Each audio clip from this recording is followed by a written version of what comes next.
So I'm thinking about conflict and argumentation here on YouTube, but also about knowledge and education, and how these things work together. Because obviously I work in education, I work in a university, and universities and educations are kind of organised conflict in many ways. That's a lot of what you do as an educator is constrain argumentation and conflict. I mean, we refine it and call it debate or discourse, but that's basically what we're involved in. And the way it works, well, this is my analysis.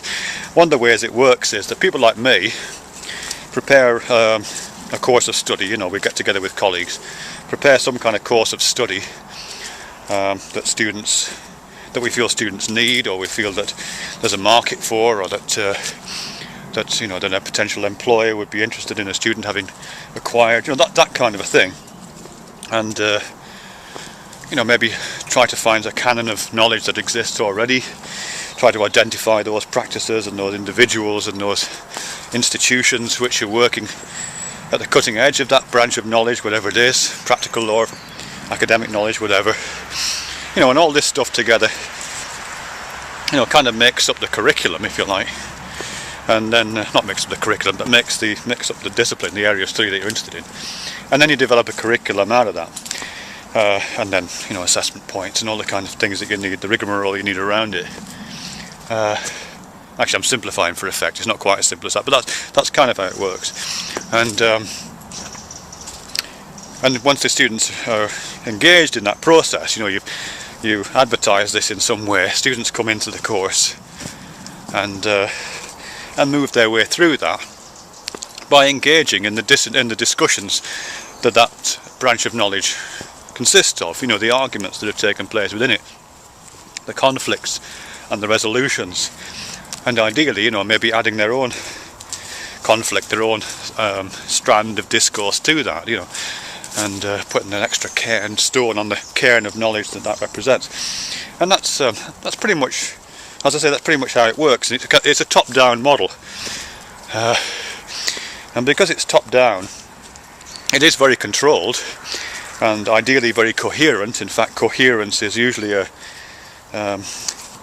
requirement. If you write a course, you've got to go through various hoops to do it, and you've got to put it through validation processes and get it looked at by the great and good of the community you're working with.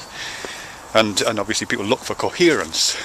It's got to represent a coherent body of knowledge and so on. And that's fine. That's absolutely fine. And because of that coherence, all of the arguments that take place within that are kind of held and made consistent.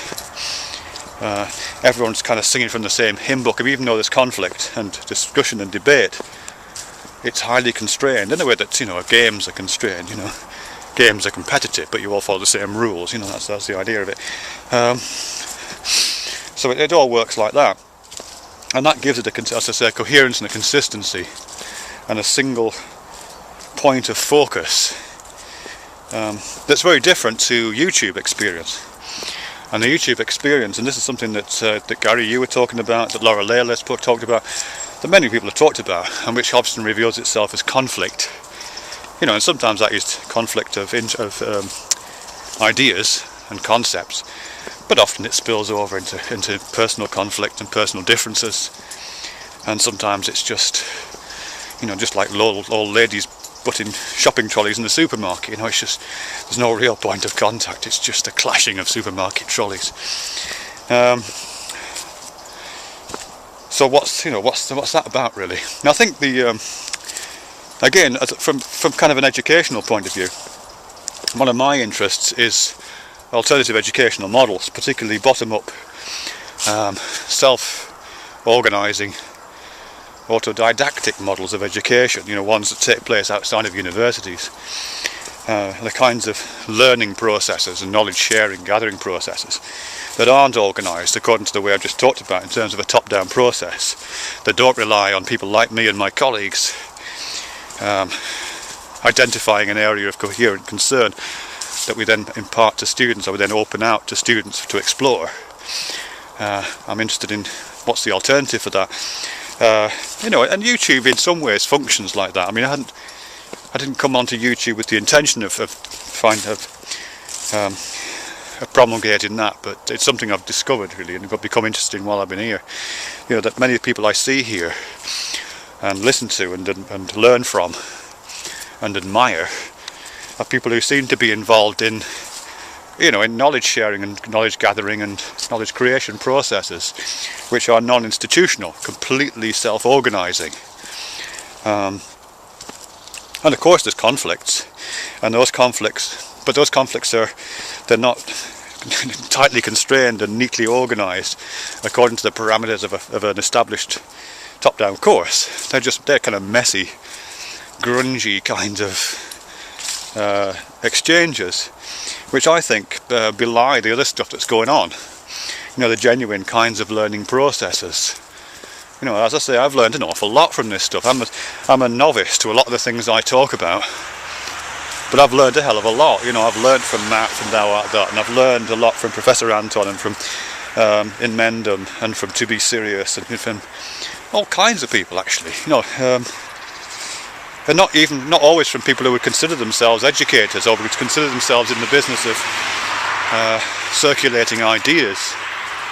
You know, quite often I learn from the daftest things. You know, Manny Fandango. I think his channel's gone down right now, but I found his videos enormously illuminating in some ways.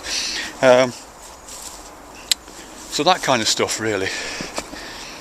Yeah, it's a bottom-up process, and I think it's to expect it to behave itself and to conform neatly to the you know, the rigours and disciplines that, you know, kind of conventional discourse has. I don't think it's going to happen. Mainly because, you know, we're not in it for you know, to satisfy the aims of a particular learning program like you would do in a formal course, like the ones I write. We're in it for completely personal reasons. You know, we have our own learning to do, and we don't even, you know, we might not even think of it in terms of learning, but that's kind of what we're doing. You know, we have our own aims, we have our own agendas, and we're satisfying those at different times and with different folk in different contexts and in combination, aren't we?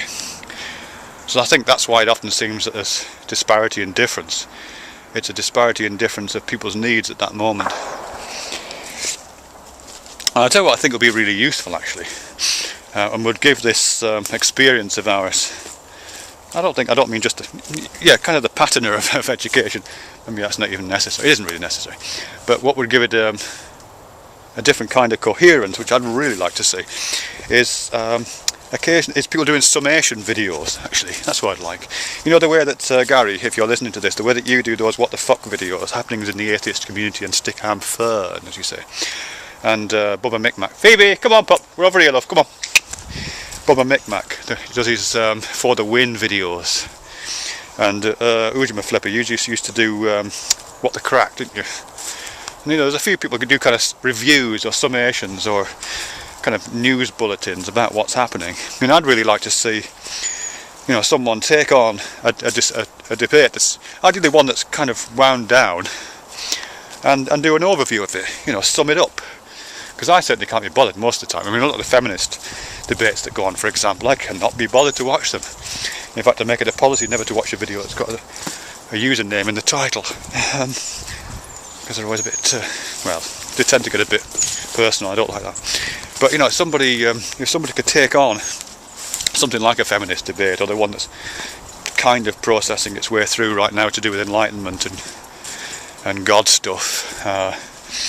You know, other ones that's happened, the one on overpopulation that was on a while back, or, you know, different discussions. You know, someone could take that on and think, okay, I'm going to make a video which draws the strands of this together, and doesn't take a position on it. You know, it's not about awarding points to the best argument, or agreeing with someone, or demonstrating what a great argumenter or great rhetorician certain person is. It's about summing it up, really, you know. So you would identify the key players and the not so key players. You would try to draw up what their argument was. You would say what they were using for sources of evidence and inspiration, you know. And again, you wouldn't have to inflect that with any kind of value judgment. So you could say, you know, this person is being driven by ideas of revelation. This other person is drawing on personal experience. This person is citing National Enquirer and World News. This person is citing academic sources. You know, whatever it may be. You know, you would just talk about the evidence, talk about the sources, whatever they are. As I say, even if it's just half-baked opinion, like many of my videos are, again, just contextualising that, and as I say, drawing it together, summing it all up in 15 minutes. And there'd probably be more than one of those, you know, because it's quite a difficult thing being a kind of doing an uninflected review of a whole bunch of videos, just like it is for books or journal articles or anything like that you kind of do in the academic world. It'd be quite a difficult thing, so probably more than one person would have a go at it. And there'd probably be different ones for different types. I mean, this one I just mentioned, the one to do with God and enlightenment and stuff. I mean, certainly my original contribution to that was prompted by one of the Amazing Atheist videos.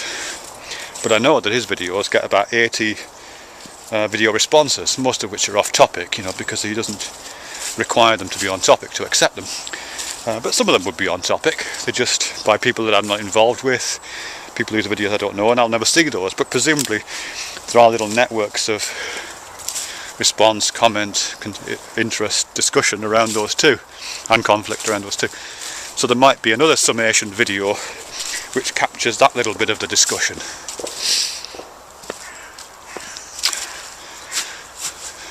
Yeah, and I suppose if you wanted to, you could even do a summation of the summations, a kind of meta summation, or somebody could. That'd be quite interesting. You know, that would fulfill some of the demands of a coherent discourse, I think. But it wouldn't be a coherent discourse that starts with the ideas, and if it starts with a written program and constrains the discourse according to certain pre-established ways of finding knowledge, particular sources, any of that kind of stuff, it works bottom up. You know, so you've got this responses, and you build from that to a you know, some kind of summation, autopoetically, self-organising. Yeah, that'd be nice.